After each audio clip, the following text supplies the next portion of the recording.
Okay, so in this installment, ladies and gents, what we're going to do is talk about the important leaders of World War II. I like to call it the good, the bad, and instead of the ugly, it's the really, really bad, because some of them really were pretty much some of the worst people ever. We're going to divide them up first into the Allied and then into the Axis. Those are the two big sides in this war. We're on the Allied side, if you don't know. The U.S. enters on the Allied side. So we're going to be the Allies versus the Axis. We're going to talk about military leaders. We're going to talk about political leaders. We're going to talk about good people. We're going to talk about bad people. And we're just going to go over a few people for a while. Stick with me.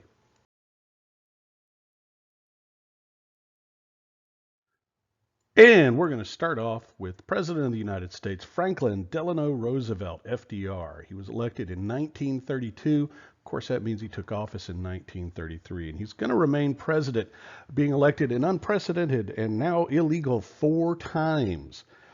First during the Great Depression with his promise of a New Deal for Americans. And then as the war approached, he stayed in power and is even reelected in the midst of the war on a slogan of "Don't change horses midstream." In other words, stay with me and I'll finish off this war for you. He would actually end up dying shortly before the war itself ended, dying in April of 1945, and the war in Europe pretty much comes to an end in May of 1945, and against Japan only a few months later in September. And while the United States was at least theoretically officially neutral until we got involved after the attack on Pearl Harbor, which hopefully you know about, in reality, FDR was already supporting the Allies. He used various tricks to get around laws called the Neutrality Acts, which said that we couldn't sell things like military equipment to countries that were at war.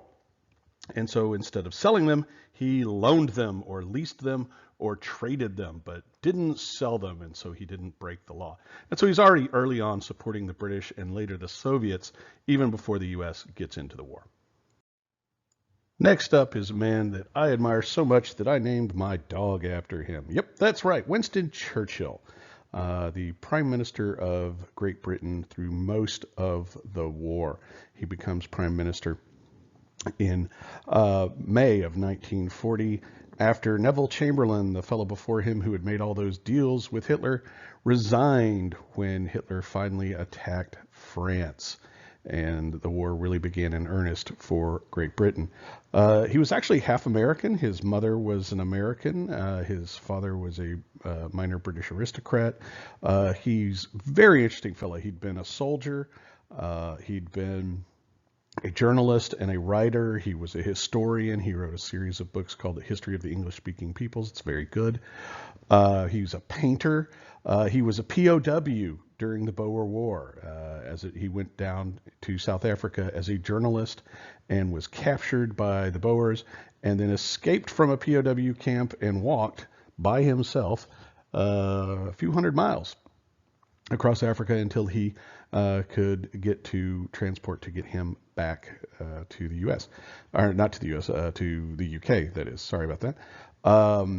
He enters into politics as a liberal and will change parties in the 1930s. But he starts off as a liberal and is the first Lord of the Admiralty during World War I. He's the guy that advocated the development of tanks. He's the fellow who also came up with the idea to attack at Gallipoli, which was not such a great idea, but nobody's perfect, right?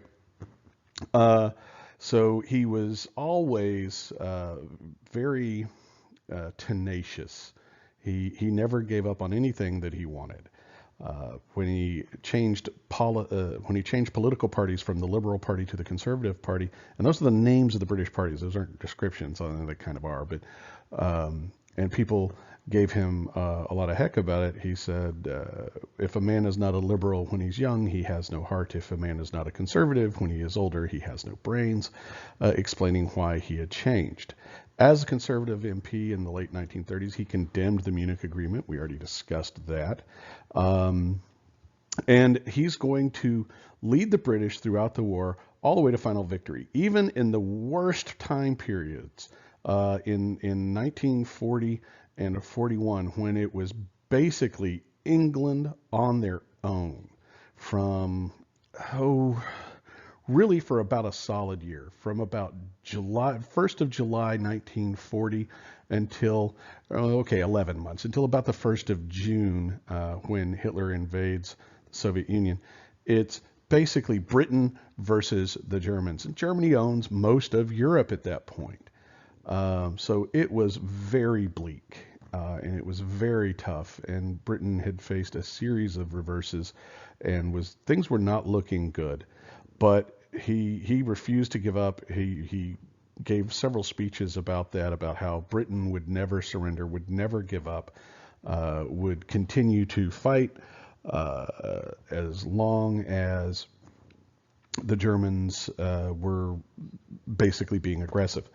And he's going to manage to do that. Now he'll be voted out of office right after the war ends, essentially, because people were tired of living a wartime existence, and so they wanted to move on, and so they voted him out. But he was so popular that he actually came back about 10 years later to help fight communism as prime minister. The last of the major Allied political leaders is Joseph Stalin, who was the Soviet premier from the 1920s until his death in the 1950s. Now, Stalin's not a nice guy. He's a monster. He kills millions of his own people. But we pretty much looked at it as the enemy of our enemy is at least our ally. And that's what we did. We supported the Soviet Union largely through materials.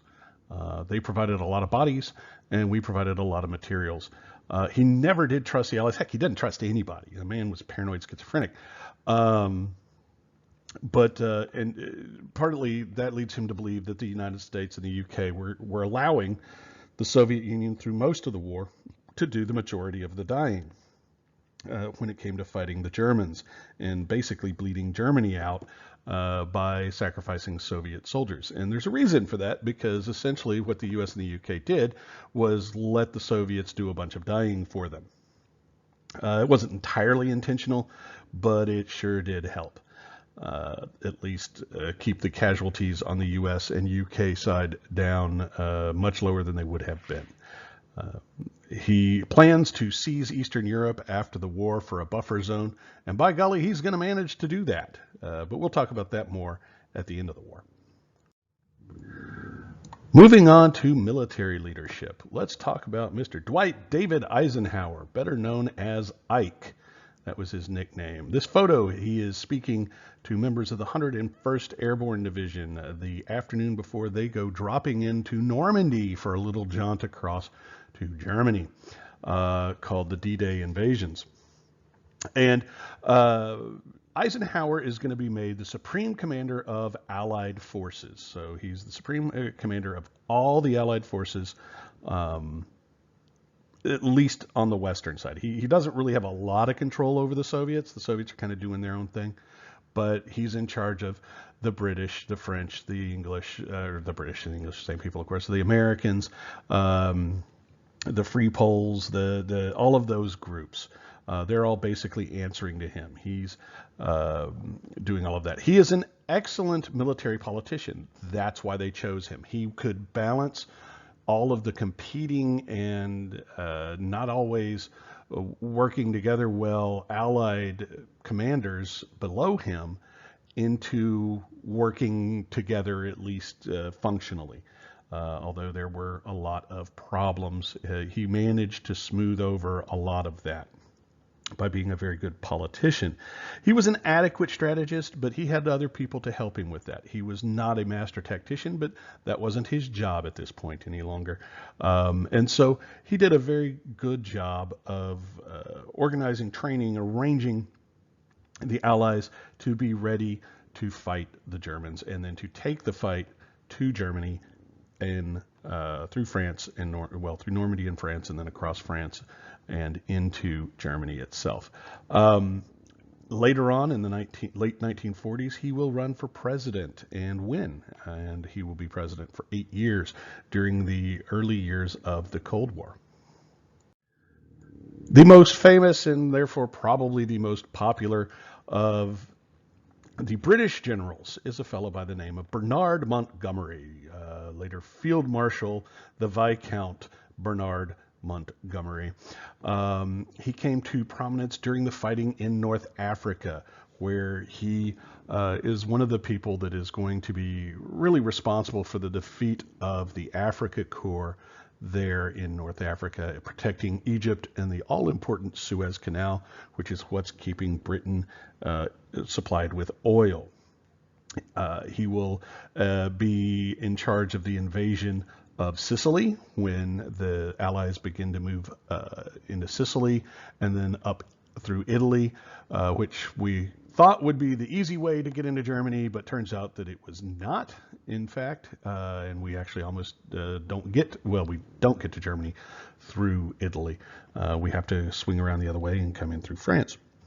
He will also be, at the time of the D-Day invasion in 1944, he will be the commander of the forces actually doing the invading on D-Day. Which surprised a lot of people because the best general the Allies had overall was an American. We'll talk about him in a minute.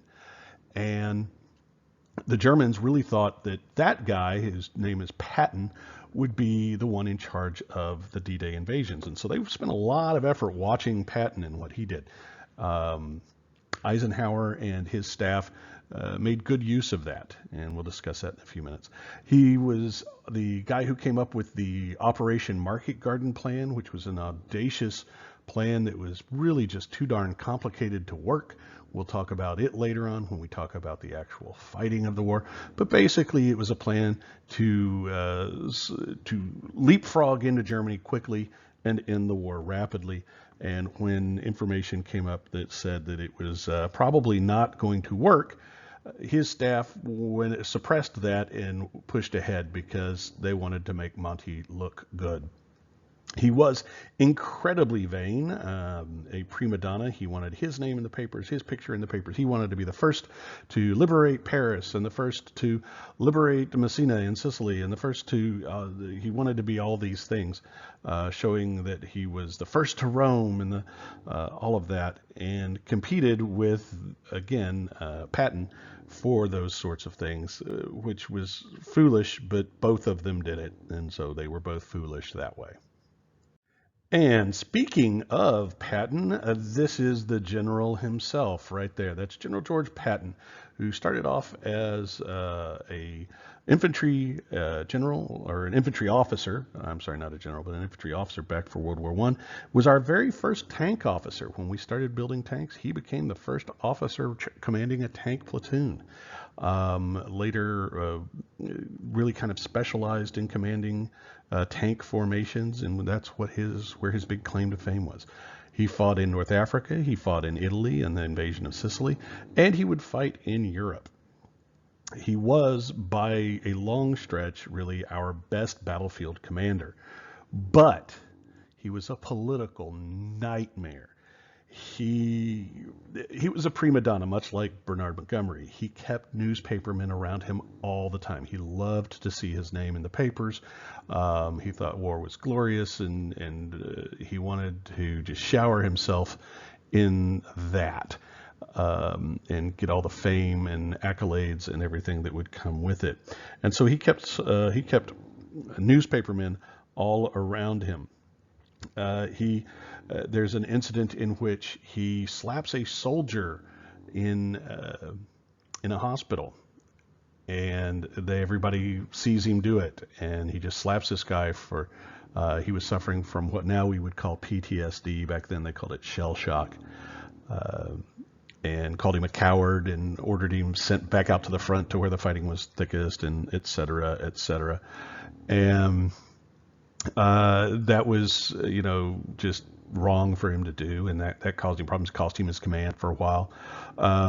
He is, like I said, a rival of Montgomery's. He insults Montgomery several times. By extension, that's insulting the British Army. Well, the British are an important ally for us. I mean, among other things, that's where we're amassing all of our forces to invade France, is in England, because it's right across the English Channel from France. So that causes problems, and that's what causes him really to lose the job of commander of the D-Day invasion. As a matter of fact, he doesn't go in on D-Day. He arrives later on with his own army, the Third Army, later on. But he did agree, as part of his penance for messing up several times, that he would be the decoy. And while the Germans were watching him, all the rest of the plans went into motion, and it helped to sucker the Germans at D-Day during the landings in Normandy. Heck, even right after the war ends in Germany, he's in charge of a region of Germany when we have it under a military government, and it still has his newspapermen around, and he says publicly and in front of these newspapermen, while he's giving an interview when he says it, that we're not done fighting here in Europe, that we should rearm the Germans and set up and go after the Soviets. They're our next enemies, and everybody knows it, and we should attack them while they're weak, and we're here at our strongest now, and we've got our best chance to win now, and we should, attack them. And that doesn't go over well, considering that the Soviets were at least still technically at that point our allies. In the end, he will die under some somewhat mysterious circumstances, not long after he says all that about the Soviets. He gets into a car accident. His car is hit by a truck that shouldn't have been there and that no one could find afterwards. And he's injured and gets pneumonia and dies of the pneumonia. At least that's the official story. Who knows what really happened? Well, somebody does. Well, they may not anymore. They may have all passed on. They'd all be quite old by now. The most famous, most important of the Soviet military leaders is Marshal Georgy Zhukov. Zhukov would be one of the men who helps defend the important city of Stalingrad. It was a vital industrial center, and heck, it's named for Stalin. You think he's going to let his city fall to the Nazis? I don't think so. Matter of fact, Stalin basically said, I don't care how many men it kills, you will hold that city. And they managed to do it, although at a huge cost in Soviet lives. But it was a matter of prestige. It was equally a matter of prestige for the Germans, though, to capture Stalingrad. So they kept sending more and more troops to seize Stalingrad, and it becomes a meat grinder for both sides. The problem for the Germans is that there's a lot more Russians than there are Germans, and they can't keep it up. And eventually the tables are turned on the Germans there. They are surrounded, and they are forced to surrender, even though Hitler says you can't surrender, fight to the last man and the last bullet, blah, blah, blah. Von Paulus, the guy in charge of 6th Army, does not do that. He would later command at Kursk, the Battle of Kursk, which is the largest tank battle that has ever been, and probably the largest that ever will be. Thousands of tanks on both sides were involved. It was immense. It was huge. Covered miles and miles and miles all over these plains of Western Russia, the Western Soviet plains. He would, following the Battle of Kursk, he would continue to chase the Germans right on out of the Soviet Union, all the way back across Poland and into Germany itself. And when they start hitting Germany, he orders revenge atrocities on the German people.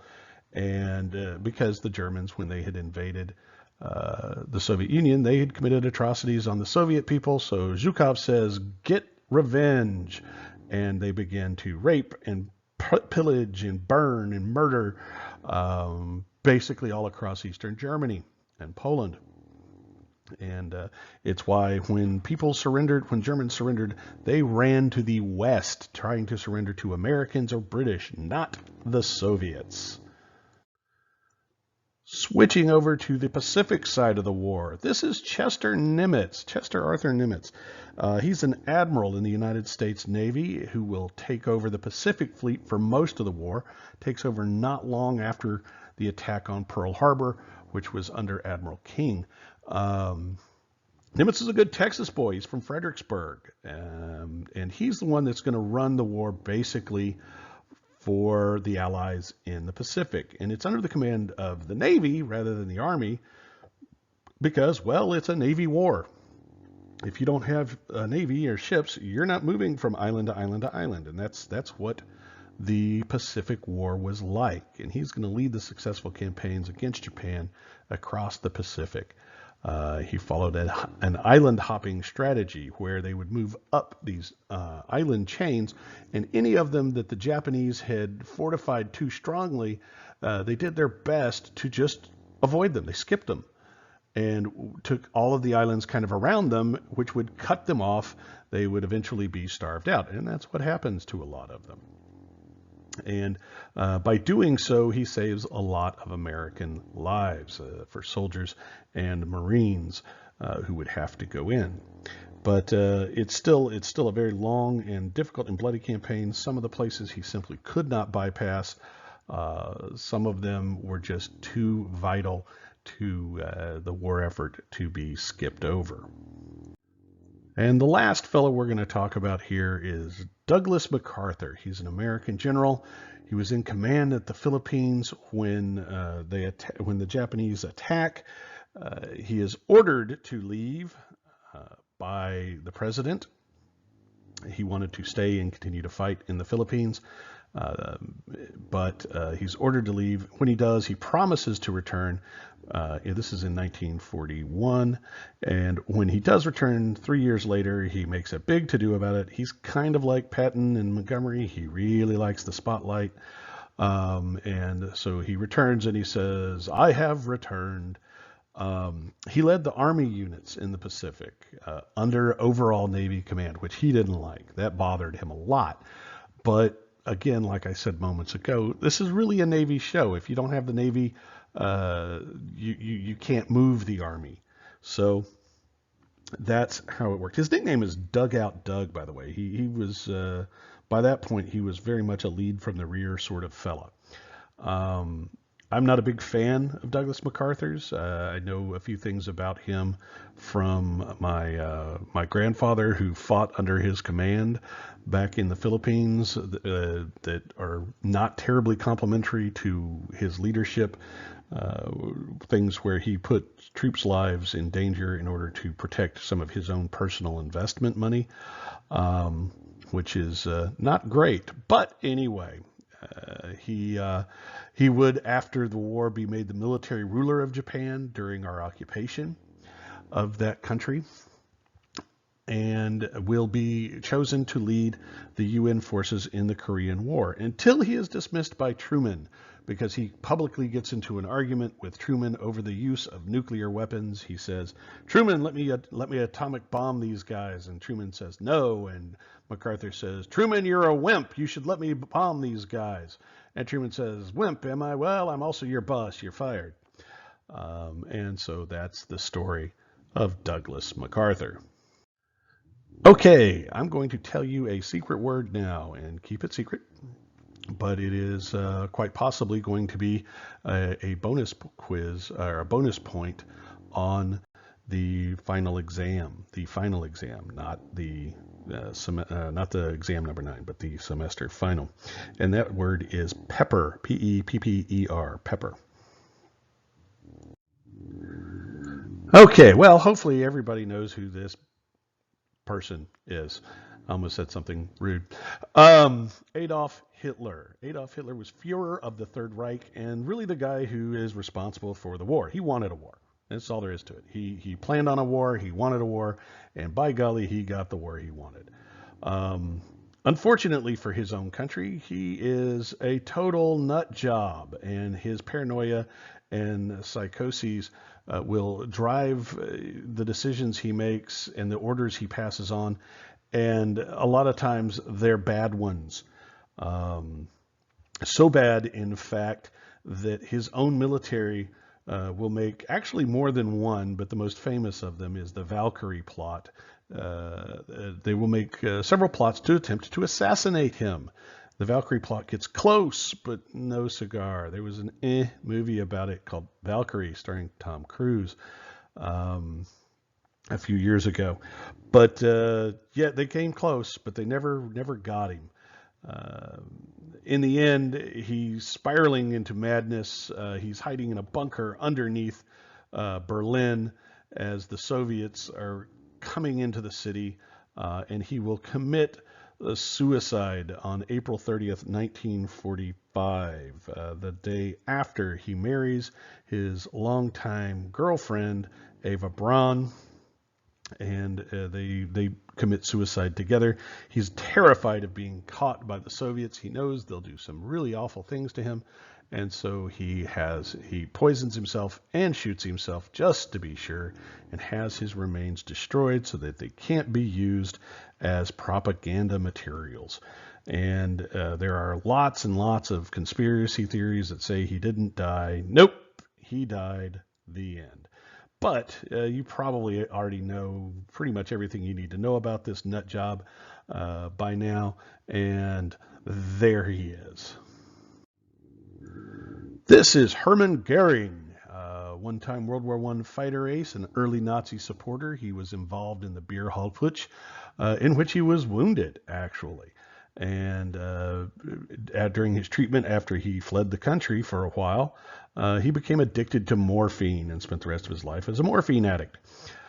He helped found the Gestapo, the secret police, and after 1933, he became Reichsmarshal and Hitler's basically number 2 guy in the whole Nazi Reich, the Third Reich. He was head of the Luftwaffe. He was the head of all the military. That's what Reichsmarschall means. But in particular, the head of the Luftwaffe. But by 1942, because the Luftwaffe wasn't delivering on the promises that Goering had made, he's beginning to lose Hitler's trust, and others are beginning to gain it more and more. One of the things he did was that he looted art and other valuables from conquered countries and Jews. And I mean, literally millions and millions of dollars worth of priceless art he had stolen and hidden. And there was a movie about that not too long ago called Monuments Men, and that's essentially a true story of a special group of art historians and things that were put in the army in order to track down and find all of these art treasures. He would be captured at the end of the war and tried during the Nuremberg trials, the Nuremberg war crime trials for the Nazis. There he was sentenced to death by hanging, and he was going to be executed for war crimes and for genocide and things like that. And the night before he was supposed to be executed, he managed to get his hands on some poison and committed suicide instead. This is Heinrich Himmler. He was the Reichsführer of the Schutzstaffel, the SS. He's the guy in charge of all of the murder. He ran the Gestapo as well. That came under his hands. This is, if anybody in Germany was worse than Hitler, it's this guy. He's pretty much evil incarnate. He was responsible for the Einsatzgruppen. These are the murder squads that went around just murdering Jews. And the death camps and the concentration camps. He was in charge of all of that. As the war comes to an end, he tries to flee like a rat trying to jump a sinking ship, and is caught by the British. He was actually dressed as a woman trying to sneak out. And rather than be put on trial and all of that, he will take cyanide and kill himself. No loss to humanity there. This is Joseph Goebbels. It's pronounced Goebbels, that's correct. He was a member of the Nazi Party since 1924, so early beginning supporter of the Nazis, and would become Hitler's Minister of Propaganda and Culture. That meant that he was in charge of all the publishing, all of the censorship, all of the media that is going to be released. He was in charge of movies and radio stations, and they didn't have TV, or he'd have been in charge of that. But he's the guy that is in charge of all of the propaganda posters and the newspapers and the books, and he's the one that organizes the book burnings to destroy things that are not proper Aryan stuff. Um, and is the guy who will basically spread every lie that there ever was, deny all the truths, especially if they're ugly, and who believes that whoever screams loudest and longest and firstest is the one that everyone will believe. He promotes the German war effort and covers up all of the atrocities. That's what he does. He and his wife Magda were absolutely fanatical followers of Hitler. They truly believed that Hitler was the only way that the German people and nation would be safe and successful and secure. And when Hitler dies, he and his wife poison their own children, and then kill themselves as well. A lot of that going around. This is really the only German military leader we're going to discuss. We'll talk about a couple other people, but he's the last German and the only German military man really that we'll talk about. This is Erwin Rommel. He becomes field marshal as well. That's one of the highest. That's basically the highest rank that you can gain. It's a step above generals. His nickname is the Desert Fox because he was very, very successful in the fighting in North Africa. He was one of the most capable and decorated German generals of the war. He had fought in World War I. He had remained in the army through the interwar years when the army was way downsized. He fought in France. He fought in Africa. He fought in the Blitzkrieg, which takes over France. He had fought in Poland. And after D-Day, he's back in, well, actually before D-Day, but he's back in Europe at the time of the D-Day attacks. Now, because he's such a good general, he's very popular in Germany. Unfortunately for him, he is implicated in the Valkyrie plot. Why? Well, because he knew about it and didn't say anything. He wasn't really much of an active participant, but the plotters had kind of said, so if something were to happen to Hitler, how would you feel about that? And he had said, well, I wouldn't break my heart, basically. And so they come and they arrest him. And basically, instead of putting him on trial and then executing him, which was going to happen, because he's so popular, they don't want that. They don't want people to find out that this very popular man had anything to do with an attempt on Hitler's life. So they take him away and they tell him, look, here's the deal. Either we put you on trial and execute you and we'll do the same thing for your wife and your kids, or you can kill yourself and we'll say that you died of injuries that you sustained when your car was shot up by Allied aircraft, which had happened before. He had actually been hurt. He was home recuperating from that when they came and arrested him. And so Goebbels would report his death as due to wounds received when his car was strafed by Allied aircraft, even though he committed suicide to save his family. Benito Mussolini. Il Duce. I just love saying his nickname. I don't know why. It sounds like fun. He is the first of the totalitarians to take power in Europe, at least of the fascist side, and he takes power in 1922. He will ally with Hitler in the Rome-Berlin axis because they have similar political ideals and beliefs. His ideal is that he is going to remilitarize Italy, make it strong and powerful through recreating the old Roman Empire and taking over all of the lands around the Mediterranean, which he wants to call Mare Nostrum again. And so that's his effort to restore Italian prestige in the glory of ancient Rome. And unfortunately, he's not very good at it. His soldiers are mostly conscripts. They're not terribly enthusiastic about all of this. They're forced to go fight.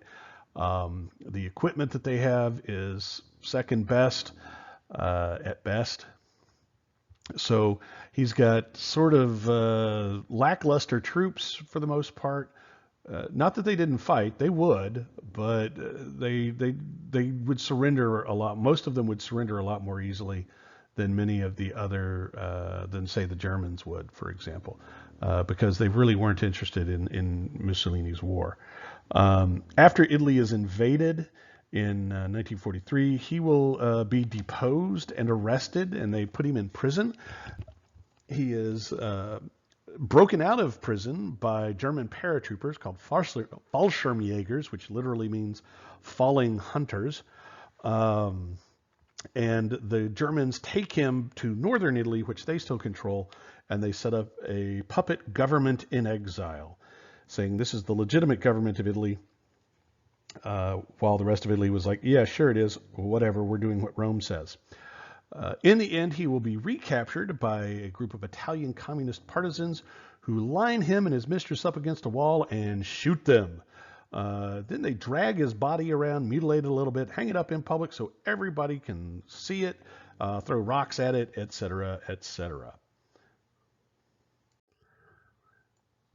This is the Emperor of Japan, a man named Hirohito, who became emperor in 1926 and would rule Japan, at least theoretically, as emperor until his death in 1989. So 63 years, this man rules Japan, or at least, again, theoretically.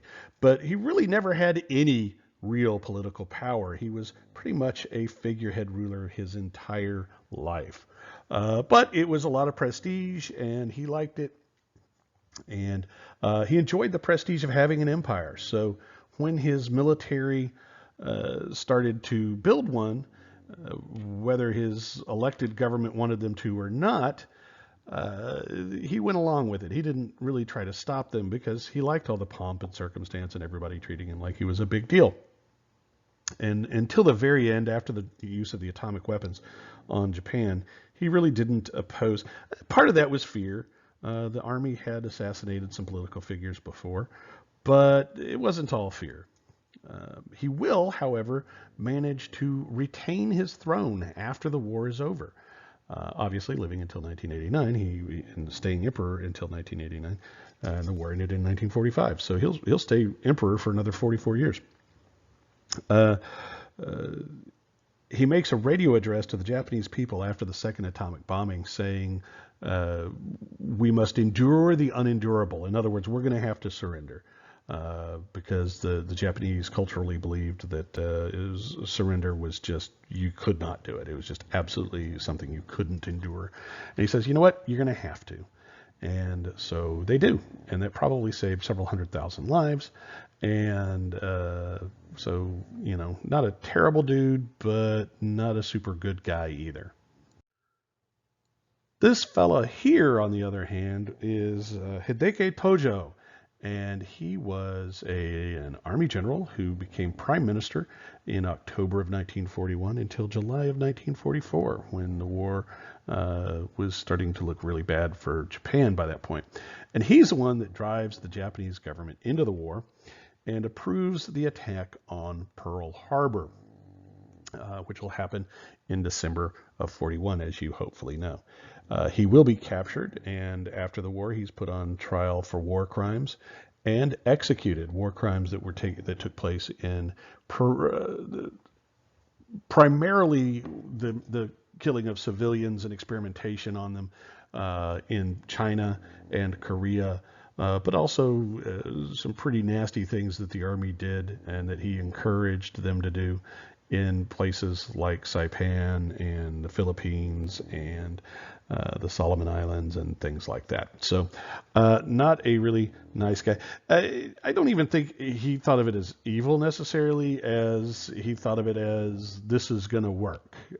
He was a ruthless pragmatist and an opportunist, and was much more interested in being the guy in charge. He came from a poor background and everything, and so becoming wealthy and powerful and important was a big deal for him. The last guy we're going to talk about is this fellow here, Admiral Isoroku Yamamoto.